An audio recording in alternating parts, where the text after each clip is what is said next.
Hey guys, welcome to Unit 8. We are going to be investigating quadratics and the application of them in the real world. All right, so the first thing that we're going to do is go over the attributes of quadratics. Something new that we're going to talk about is the vertex form of a quadratic. The vertex form you would see as y equals a times x minus h squared plus k. In function form, it would be f of x equals a times x minus h squared plus k. That's in function notation. Okay. Now the h and the k look unfamiliar to you, let's talk about that for a second. So hk, think about that kind of like your x and y, where h and k is the vertex. H and k is the vertex. hk is the vertex. And then within here, x equals h is the axis of symmetry.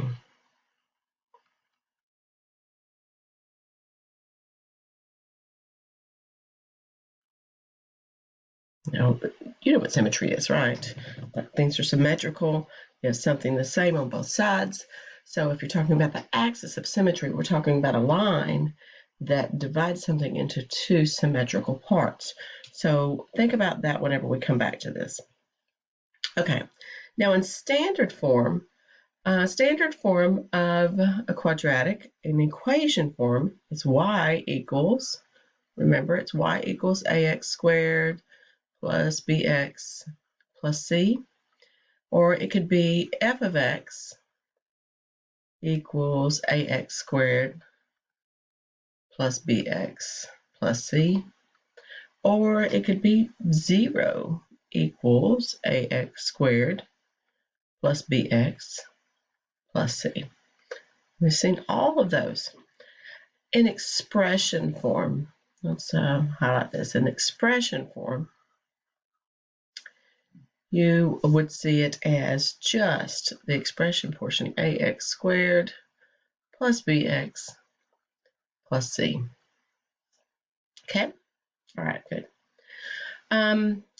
Whenever we're talking about quadratics, and I know that we've talked about this before, so I'm just going to go back into it just a little bit. Whenever we're talking about domain of a graph in a quadratic, we're talking about, or just any graph, we're talking about how wide the graph gets.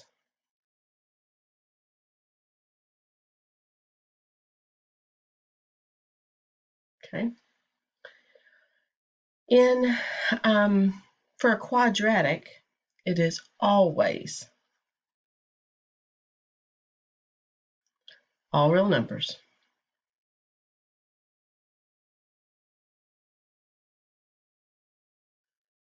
for a quadratic, unless you're talking about a real world situation. Now remember, whenever we're talking about a real world situation, anything in the real world only happens in quadrant 1, right? So let's put this disclaimer here, unless it is a real world problem.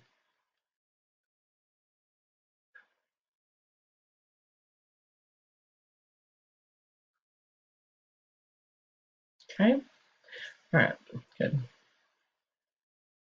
Let's see. So then we have a vertex. The vertex of a quadratic. Let's talk about that. This would be the vertex of the quadratic, right? The vertex is the turning point of a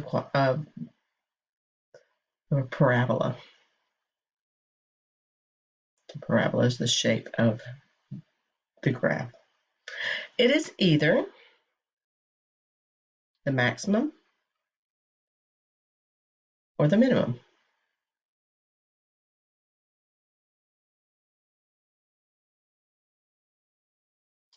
Now, This one happens to be, this is the vertex. Let me make this a different color here. This is the vertex, right? This vertex happens to be a minimum. Okay.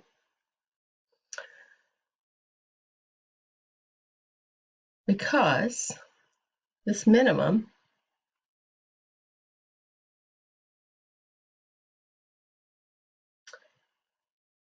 occurs if the vertex is the lowest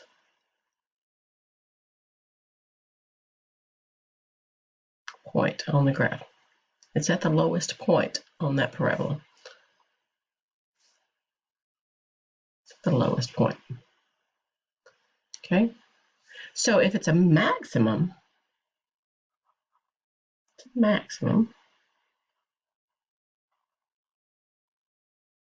the vertex is at the highest point.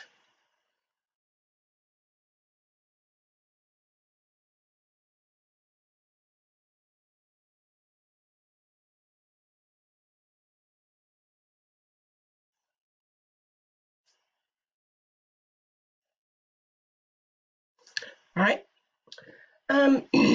Let's go back up here for a second. So we talked about domain. Let's talk about range. So range is how high or low the graph gets.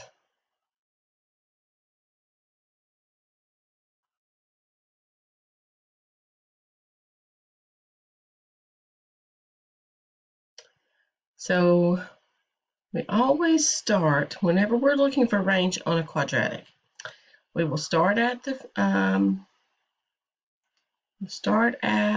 vertex.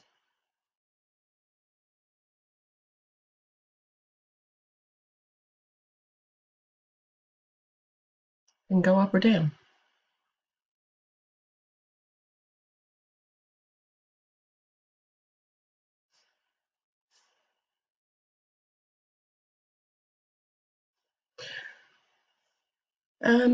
But one thing you have to remember, again, is you have to be careful with real world problems.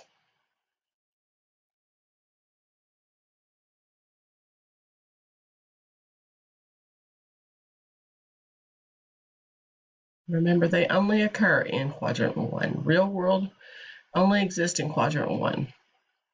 Okay. So let's talk about x-intercepts. So x-intercepts occur where the graph hits the x-axis.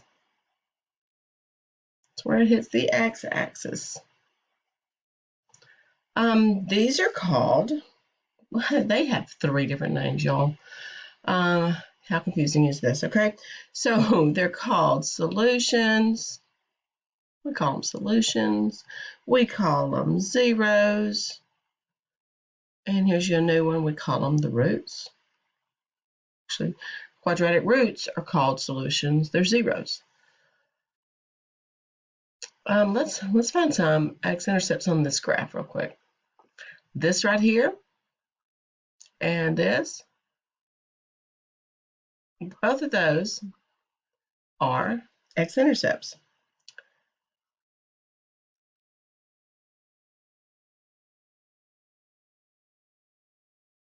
Solutions. 0, it's a root. Same thing, you can, solution, 0, root. Okay. Let's see, so this would be a minimum. That is a x-intercept, solutions, roots. Let's talk about y-intercepts. Over here so I can get this red one. So a y-intercept, if an x-intercept hits the graph at the x-axis, that's where the y-intercept is where the graph hits the y-axis. We're pretty smart, aren't we? Huh. All right.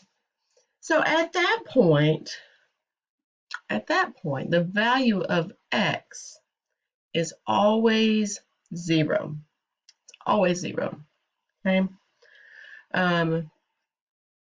When it when the graph hits the y-axis, and so it'll hit like right here. This is the y-intercept. This is a y-intercept. It's the y-axis right there.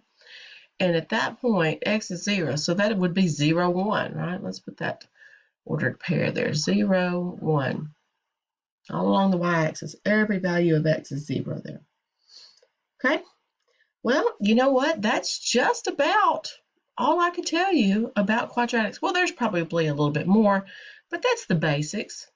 You're going to use this information to do your quiz. So make sure you have copied everything down, that you understand it. Use these notes to complete your quiz. All right, y'all. I will see you on the next video. Have a great day.